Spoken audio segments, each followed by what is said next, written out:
Coming to get you, Barbara. Buried deep in the Pacific Northwest, one team in Springfield, Oregon, takes on the impossible, finding dead Mopar muscle and bringing it back from the grave.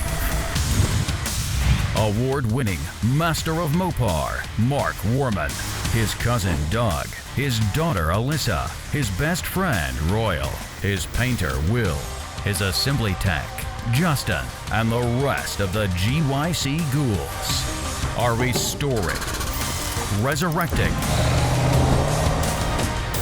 and recreating some of the fastest, fiercest, and rarest muscle cars on the planet. This is Graveyard Cars. All right, just to catch everybody up on our 71 Barracuda project, this is the one that George and I basically built from scratch a couple of seasons ago. The guy who commissioned me to build it wanted a real 1971 Plymouth Barracuda.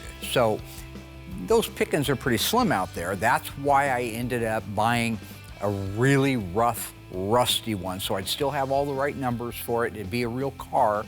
When we were done, we wouldn't have to have an assigned VIN for it.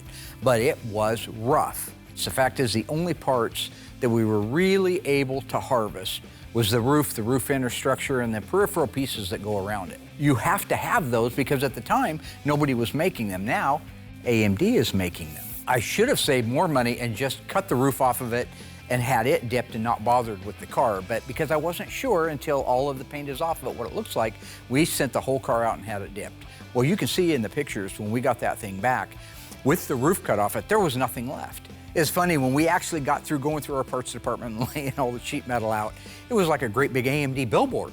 I mean, there was literally almost every part except for the roof. So, you know, when you're building a car, especially one like this where it's from scratch, it's a lot like maybe building a house would be. You got to build that foundation. Foundation needs to be square. So the way we started was the rear frame rails. Set those down on the frame jig. Those are established values.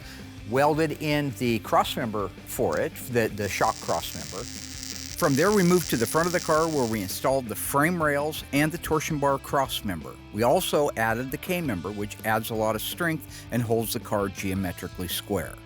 In this case, we started out by putting the trunk floor, front floor extensions in place, the under seat pan, very important, crucial part, the step wells, the main floor. We even put the two hinge pillars in place, because those would be technically the next pieces before we can go up.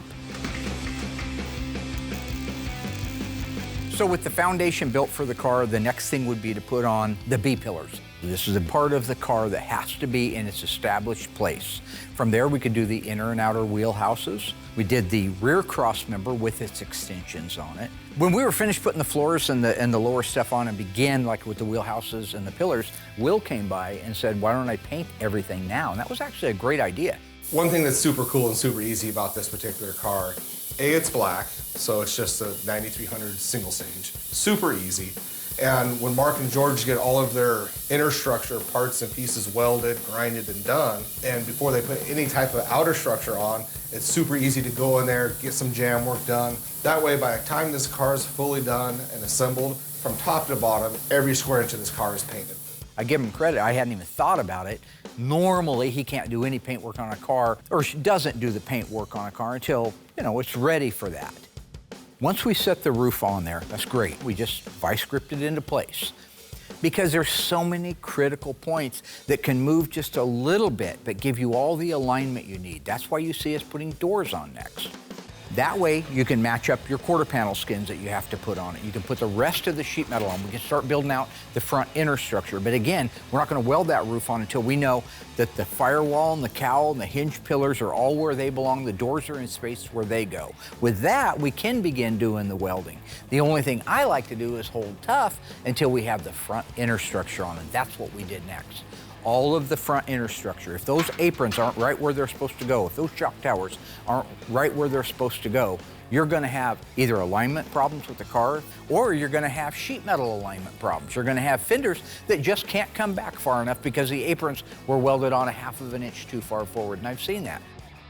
So just like we do on every other car, all the parts and pieces that are getting like new quarter panels, we take them, sand them out nicely, put the sound deadener on them, and then I'm able to go ahead and hit it with the 9300 single stage. So when they put that car together, it's got sound deadener every square inch. Every square inch has color on it, and it's just the easiest way to do it if you're replacing quarter panels.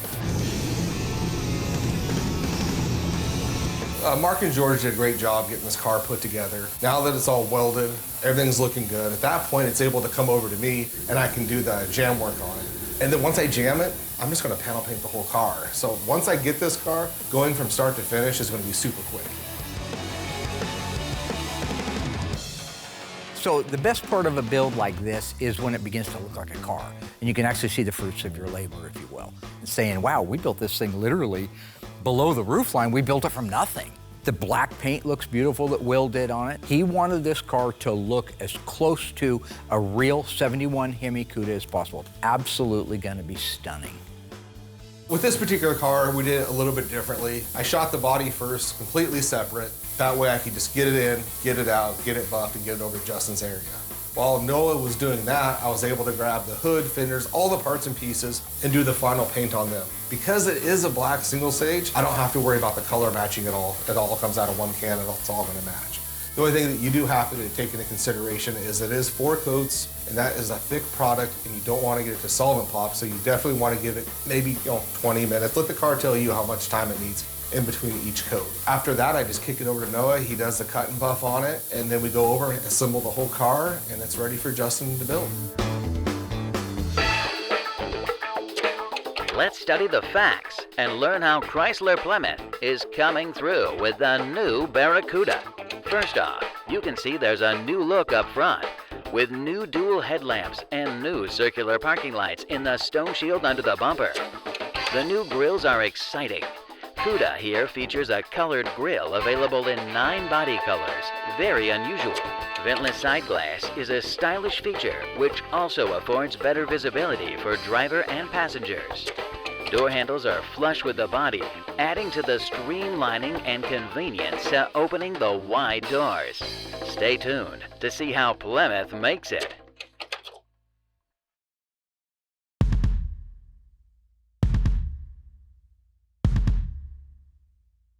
So when it came time to put the car together, I grabbed my team. I trust them, I love them, I like to build them up, but I just feel a little bit better if I'm directly involved, overseeing it, no silliness. Let's get the car hung together without having any problems. Sweet. You worry too much. Yeah, because you have no finesse. So you'll notice is what has had to happen if I've had to come over. Because with these guys, we have Josh, who's very careful, doesn't like to make anybody upset. Then you have Shane. Like one day, he's the best tech in the world. And then there's other days where he likes to give me a headache, and he'll chip. And when he delivers bad news is when he'll walk over to you smiling. I have no idea what Will's talking about. I just want to make these cars perfect. It doesn't make me happy. I just look like I'm smiling all the time. Oh, look at you go. See? Do you see how hard he slams that? It's funny for me because when I watch Will manage his people, he's kind of like me. I mean, he likes to give them a hard time. His relationship with the guys is great. He does like to tease them. In the case of Shane, they go back almost 25 years, I think. Shane was mean to me in high school, too. No matter what I did, it wasn't good enough. Every time I built a car, it was crap to him. That was after high school. Me and Will went to high school together. He was kind of a butcher. He painted his blazer. Hey, you got your first interview going, huh? I feel like I heard the word butcher. I would never say that word. That's a mean word. So I don't butcher anything, and I'm not a butcher. Not anymore. You're doing quality work here. We are, because I do such a quality job that's brought your level up. I'll go back to work now. Get back to butchering. Oh, see? God, that's not even funny. I was just trying to help. For Christmas one year, my mom got me everything I needed to finish my blazer, and then I painted it like bright blue, and then Shane said it was an ugly blue. He painted his blazer an ugly color, and I pointed it out. Once again, I was just trying to help. Let me tell you something, Shane is negative. That is the most negative human being on the planet. He just walks by and says, yeah, that girl looks like crap. What? Hey, whoa, what'd you say? What? Come back here, what? Girl looks like crap. Are you saying the grill looks like crap? Well, now that we're in the business of putting, in some cases, million-dollar cars together, I love him. Be as picky and negative as you want, because these cars are perfect when they leave here. You know, at the end of the day, we have a great team. You know, from our more experienced guys like Josh and Shane, even to our new guys like Brody. Couldn't be happier. Everyone's working very well together. We're getting a lot of cars done. It is very rewarding for me as a shop owner, as the dream maker, to see a car like that go from literally a truckload of Auto Metal Direct sheet metal and a used roof and become what's going to be a family heirloom.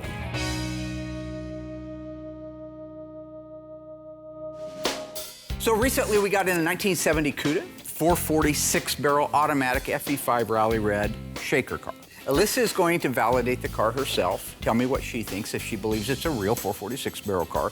Then we'll go from there and we'll find out if it is or if it's not. This is something we have never shared with anybody, ever, the type of real minutia. We're talking the deep down detail where if you were the best of the best in the world and you were gonna pull off a clone or a rebody and sell it as an original, there's probably a handful of guys in the world you wouldn't want to look at that car with no paint on it.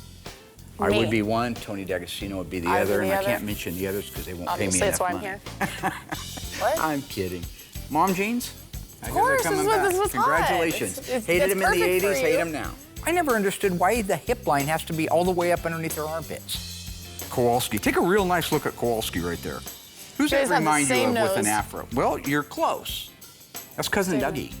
Same family, same genes. Go back and watch Vanishing Point when Kowalski's getting ready to drive into the bulldozers and he gets that grin on his face because he knows he's about to end it all. Stop it right there and take a real nice look at Cousin Dougie with an afro. And you tell me that isn't Cousin Dougie. It's not the point of this. It's a 70 Cuda. Let's go have a look at this car. Sounds good. Yep. Let's see what's inside for the driver and passengers of America's most beautiful and sporty car. Barracuda is generously proportioned to accommodate 4 adults in comfort, with a full-width rear seat that's roomy enough for 3.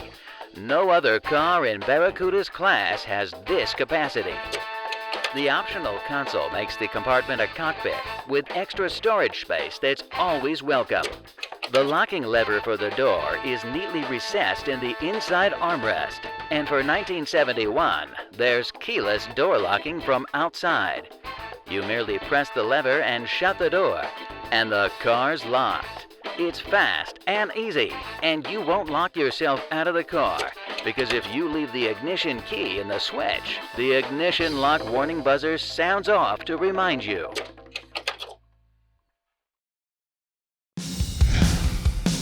Here's what I believe to be the original fender tag. Take a look at it. What makes me think that this is an original fender tag? Is there anything on there that I've taught you in the past? So what stands out the most is the pitting. Also, there's a bend. Yep. So there's usually a screw right here, and they're gonna pull it up to paint underneath it and pull it back. So that bend is great to see. Through my loin. I want you to read the vehicle identification number to me. It's BS23. What does that mean? What does BS23 mean? That means that this car started life as a Cuda.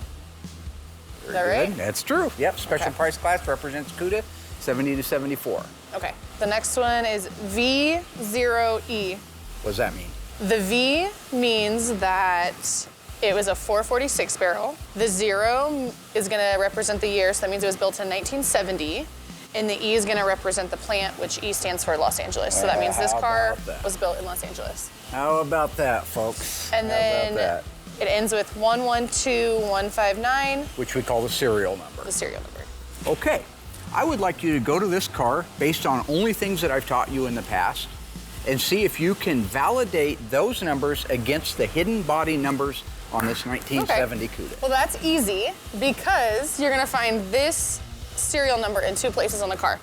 Over the years, I've spent a lot of time with Alyssa and tried carefully to teach her, and at times, many times, I felt like she wasn't listening. But this is a great example that a lot of that stuff has stuck. This wasn't staged. When I asked her those questions, Most of the time she thought I was trying to trick her, but she still guessed the right answers on it. She has learned a lot. One of the places is gonna be up here. This number should be the same as this. 112159. So it matches. It matches, all right? So that's great. And where That's do you great. think the other numbers are? In the roof? No. In the tail panel? It's gonna be down here in the core support Down here or in the, core radiator support, depending on who Radiator you're support, talking to. yeah. 112159. All right. So all kidding aside, I want your looks pretty opinion good. now. Does this radiator support, yoke or core support, match the vehicle identification number, serial number, to the upper cowl panel?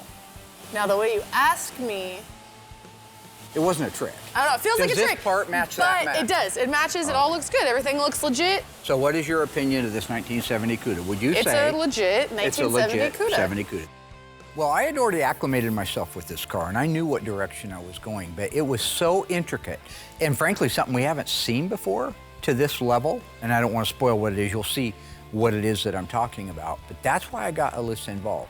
First off, if you just even look at this area in general. Looks like it's been worked. Yeah, you see all the little welds that have been ground down and cut down? That should be a nice pinch weld, a nice pinch spot weld all the way down. If you look down through here, look at those welds that have all been plug welded. That's all supposed to be a real, well, if you look over there, you see, that's what it's supposed to look like. Yep. So I believe that that baffle right there, that little piece there that's welded to this, I think it started life on that apron. I don't think it started life on that. I've trained her on what to look for. She should know if a panel has been replaced. Well, if a panel's been replaced, that's fine. The question is why, and you're gonna see why. So Mark is pushing really hard to get the drivetrain ready for the 71 Hemi Cuda, and the only thing I have left to build is the Dana rear end. And since Hunter is new, I'm gonna go ahead and use this opportunity to show him how to assemble this thing. Good morning, sir. Good morning. You ready to put this thing together? Yes, sir. Okay.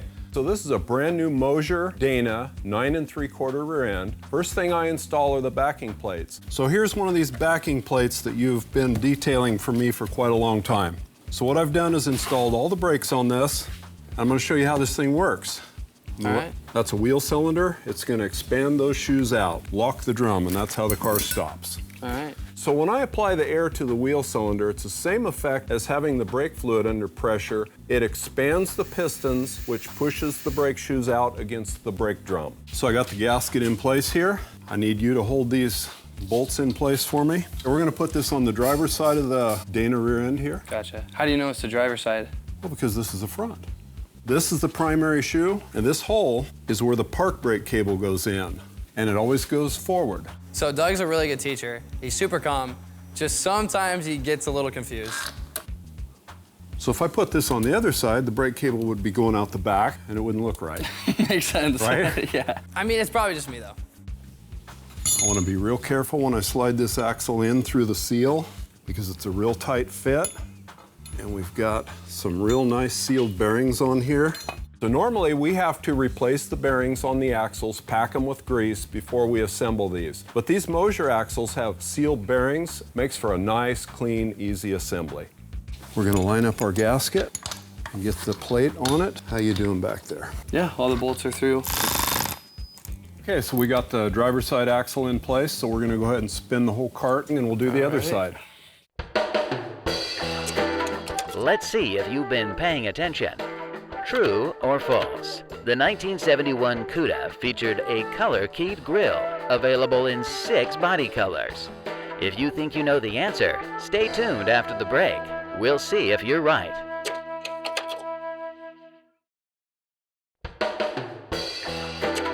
Well, how did you do? True or false? The 1971 Cuda featured a color-keyed grille available in 6 body colors.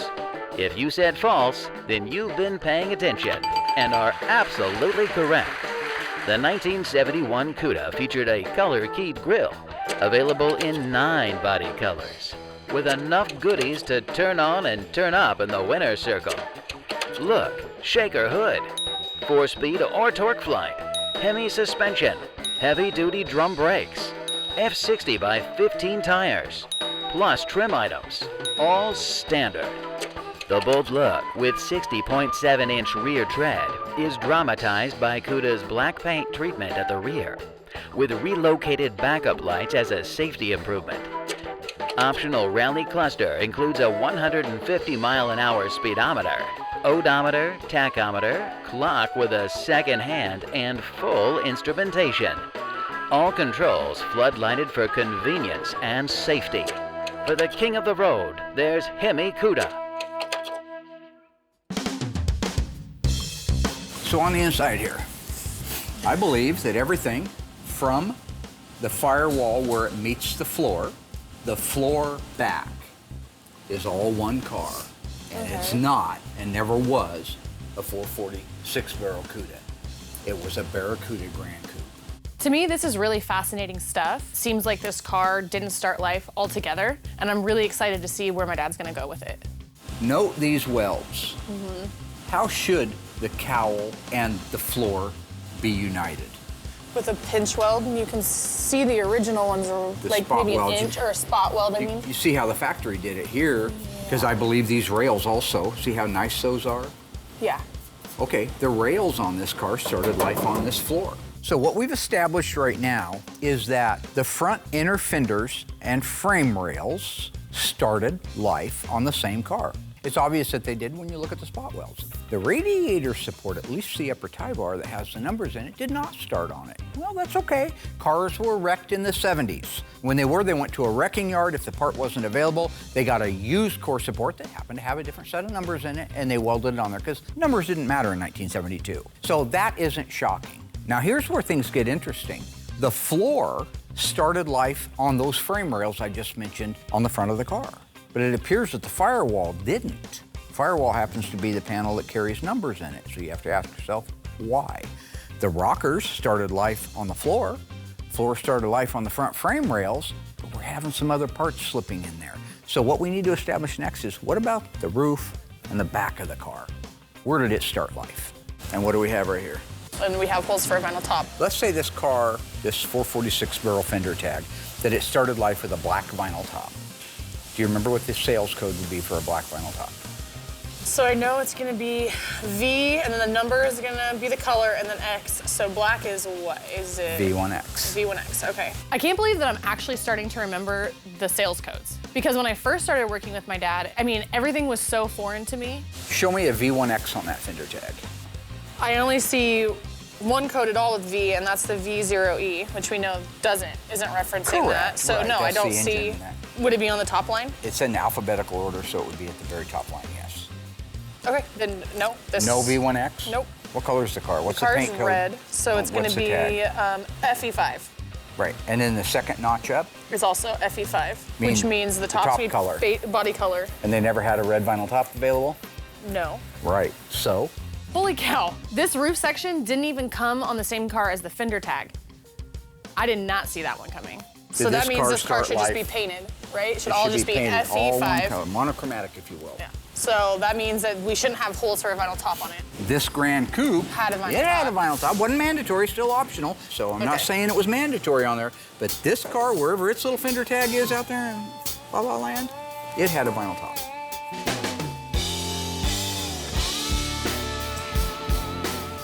We got it turned around now and it's facing towards you, so what are we gonna put on first? I'm assuming the gasket. Correct. Hunter, have you ever worked on cars as a kid? Never. I always thought they were super cool, especially the old school, the Mopars. Uh-huh. They always looked cool as a kid. I always wanted one, but I never worked on any. Look at you now. Exactly. Okay, you wanna bring the other backing plate over?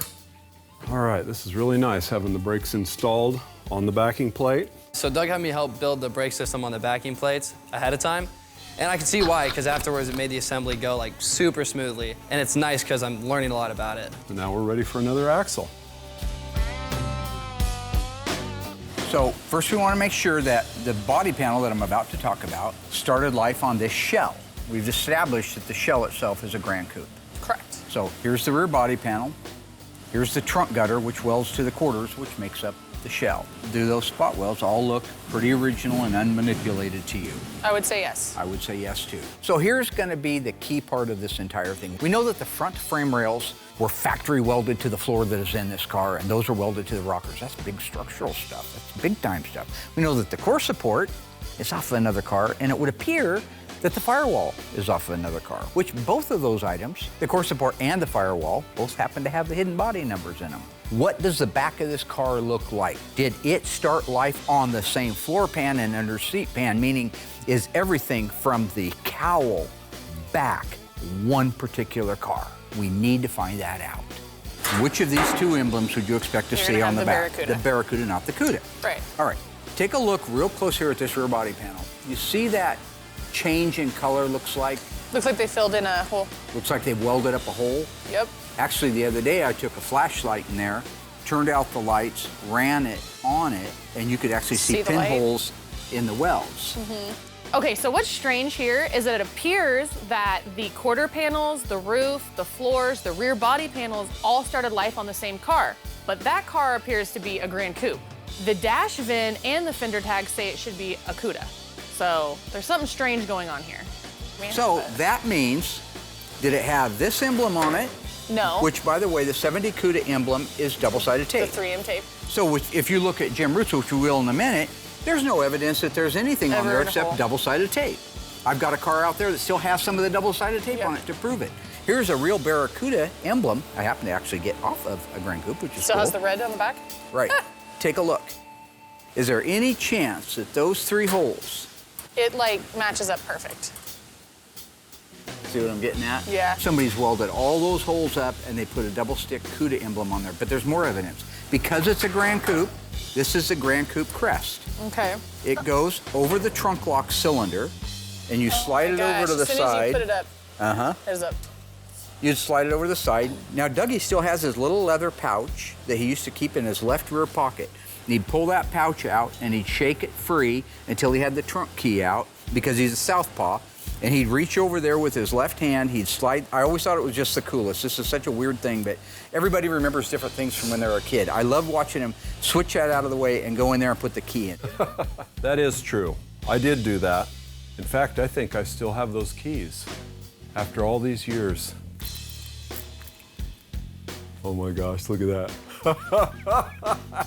After all these years, I still have those keys. I love it. Yeah. Wish I had the car.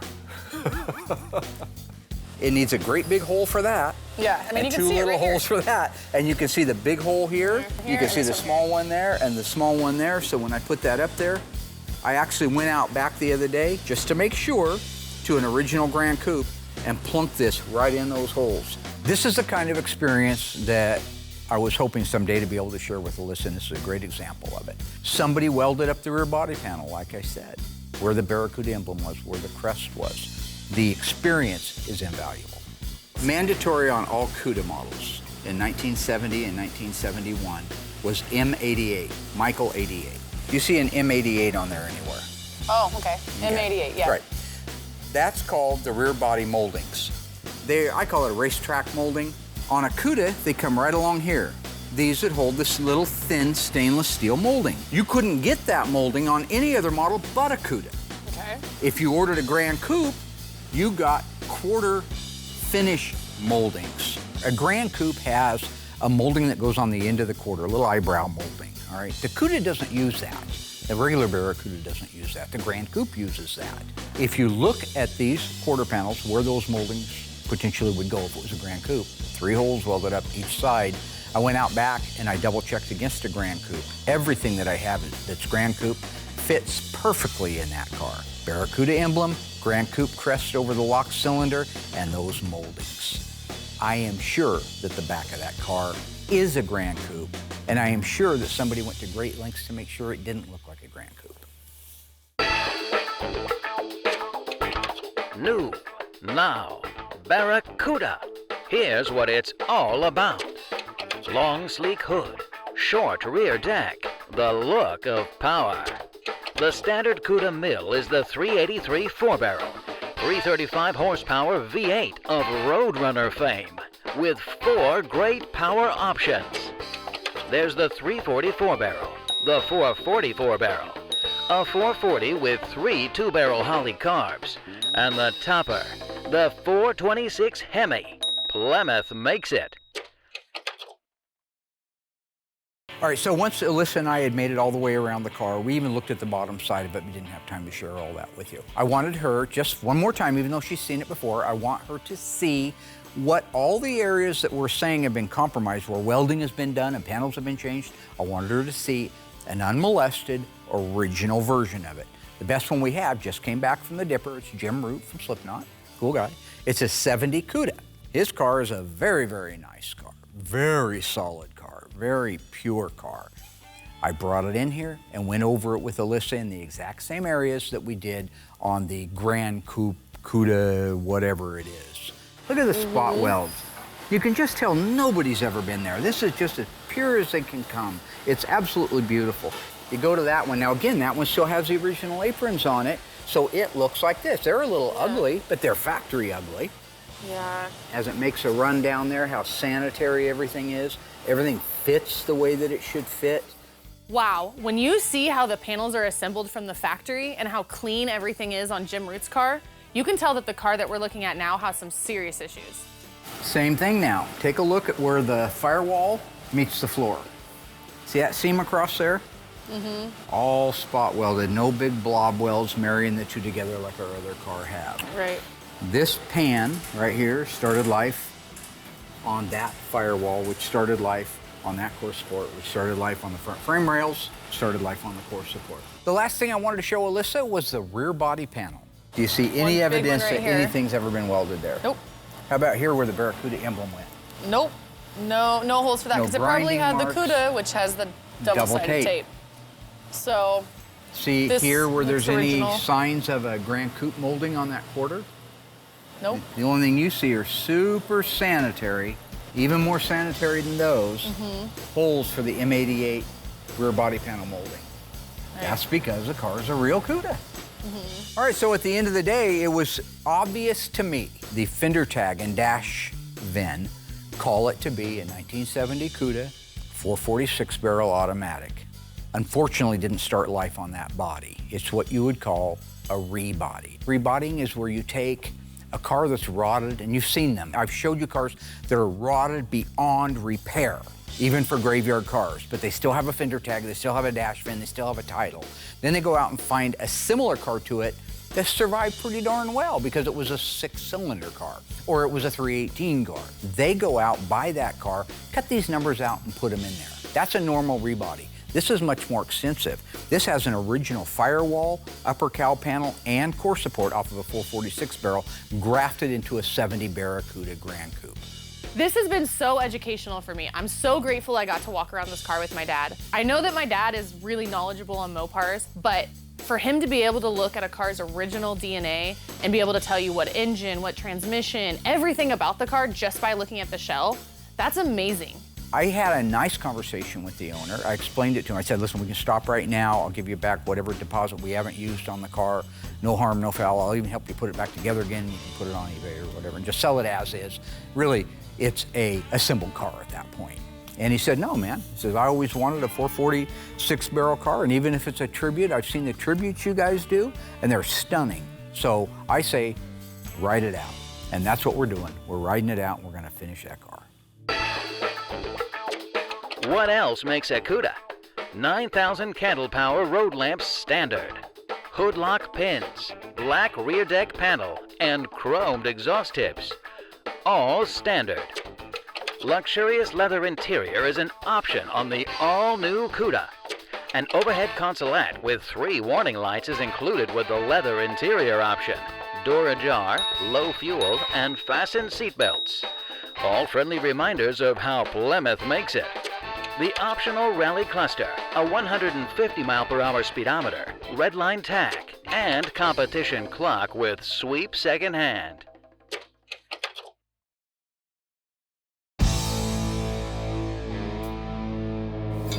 Goes in this way. Uh-huh. Just be careful going through the gasket there. Kind of lift up on it. Yep. Okay.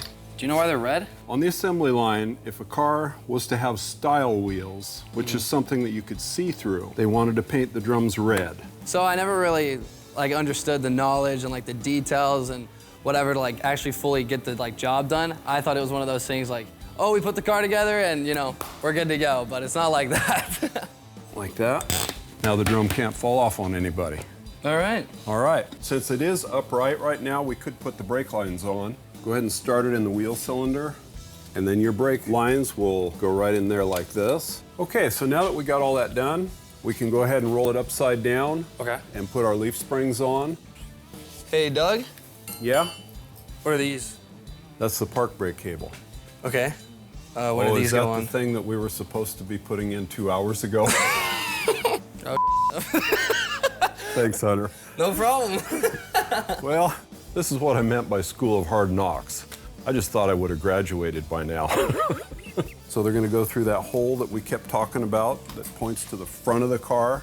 Yeah. It's gonna curve around and it's gonna go in behind That the brake spring? shoe. Okay, Yep. gotcha. So the parking brake cable holds the shoes against the drum, just like when you push the brake pedal, only it can hold them that way until you release the handle. And it's gonna go back down in. It's kind of a pain to get in there. It's really difficult with the brake shoes in place. Okay. Perfect. The last things we have to install are the leaf springs. We get brand new reproduction leaf springs, but they don't come with the numbered leaves that we get from Tony's parts, so we have to install them before we put these on. And then these go underneath? Uh-huh, like this. Ah, gotcha.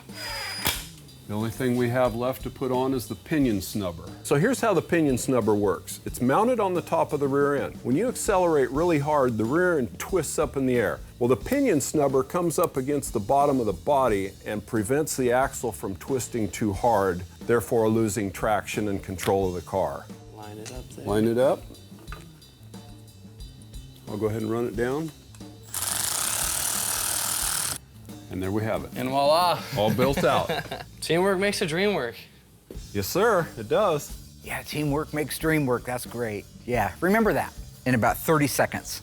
So finally, we got it done. We got it done. Right? You got any questions of me? Well, I got one. There was numbers on the bottom of the leaf spring. So I'm just curious what the numbers are. 34,024, 34,034. What does that mean? Well, the odd side goes on the driver's side and the even side goes on the passenger side. Yeah, but both of the numbers were even. Yeah, but one starts with a 3. So that makes it odd. Is forward still forward? Not if you flip it over. But Or what turn it if- around 180. Then if- backwards forward and forwards backwards. Oh, I saw this little routine. Yeah, Abbott and Costello, who's on first? Except they were funny. But isn't right left and left is right? Well, if it's upside down, Okay. so you always put the odd on the driver's side. But the odds are 4 and 4? No, they're 34 and 24. Divide them by 2. You divide them by 2? Yeah, that makes it, that's how you figure out which is odd and which is even. Oh, okay. And that is a wrap. Nice.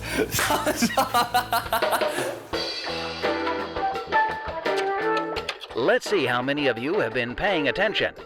Which of the following engines were not available in the 1970 Cuda?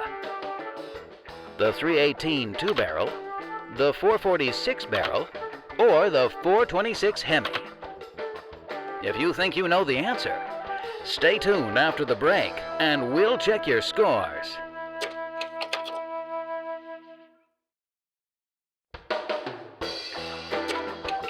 Now, let's see how many of you are paying attention.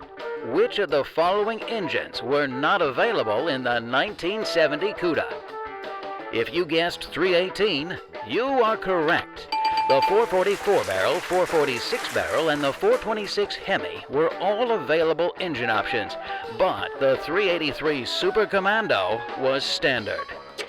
The 1970 Cuda also came equipped with heavy-duty suspension, front anti-sway bar, heavy-duty torsion bars, heavy-duty shocks, heavy-duty rear leaf springs, 11-inch brakes, and F70 by 14-inch white letter tires, solid. Combined with the new wide stance, it makes Cuda hang on the road like mother love.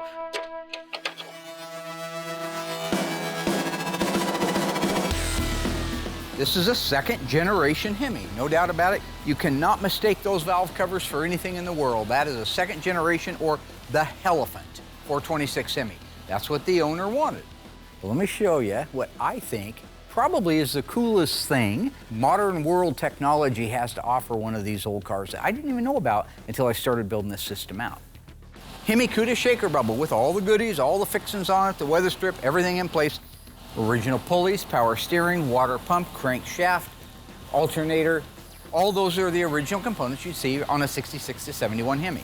Correct date-coded marking upper radiator hose. Correct date-coded markings lower radiator hose. All of that stuff is OEM style. What's cool, second generation Hemi setting on a Magnum Force transformer front suspension. Got the old school Hemi going along with the new school technology. So now, power, rack and pinion steering, just like a late model car would have. Got an 1.25" front sway bar with nylon bushings. Look at the actual K-member itself. Look at how beefy this thing is. Look at the gussets, the welds. That will help hold that unibody together. Lower control arms look like they're off of a 1-ton truck. Coil-over front suspension, beautiful, fully adjustable. We're still running OEM spindles, rotors, and calipers off of what would be a 71 Cuda. As we move to the back, again, everything at a glance is OEM 71 Hemi Cuda, except that transmission. That is the Silver Sport A41 automatic transmission, which is electronically shifted. You'll want to take a second and write that down. The best part, the part I've been keeping a secret, I'm going to lift the base plate off. These are not Carter carburetors. This is Edelbrock electronic fuel injection using throttle bodies that with these two spacers, we can run a stock shaker setup on a 71 Hemi Cuda. So when you're driving that car down the road and somebody says, hey, there goes a 71 Hemi Cuda, look at that shaker, mandatory on all Hemi cars. Only on the Cudas, not on the Challenger, by the way. You can say, I had no idea. When they take that thing off and you see that it's got modern day electronic fuel injection. That was a neat call on the owner's part. I actually pushed back, I didn't want to do it because I don't like to learn new things. Part of my charm, I like to do things the old fashioned way. But this was a really neat exercise. I'm looking forward to firing it up and hearing it run. So Mark came and got Hunter and I to help with the installation of the drivetrain in this car. And this is really good experience for Hunter to learn how to install these. I was really hoping we could leave the shaker on there, but it's too tight. In between those fender wells and the aprons, it's just too tight, so I had Doug take it off so we could get that thing installed. So I thought this was going to be a really tight fit with a lot of wiggling. But this thing went in with hardly any interference at all. What a miracle. Once we get the Magnum Force K-member up against the frame rails, we align it, and then all we have to do are put in the 4 bolts and the rest of the hardware. Let's put some wheels and tires on. You like wheels and tires, don't you? I like wheels and tires. All right, I'll raise it up. Okay. He-Man. No He-Man here. No? All right, get some lug nuts out, Mary. Okay, okay. Alice. Alice? What's that mean? Why you call me Don't you have Mary? a restaurant? Alice has a restaurant.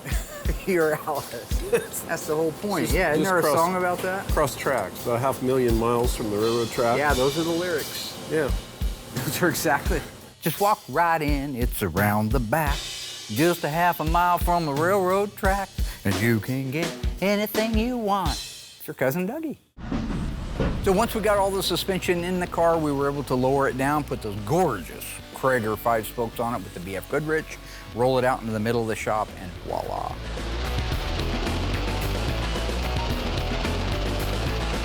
From dust to a complete 71 Hemi Cuda tribute car. There's just nothing cooler than that.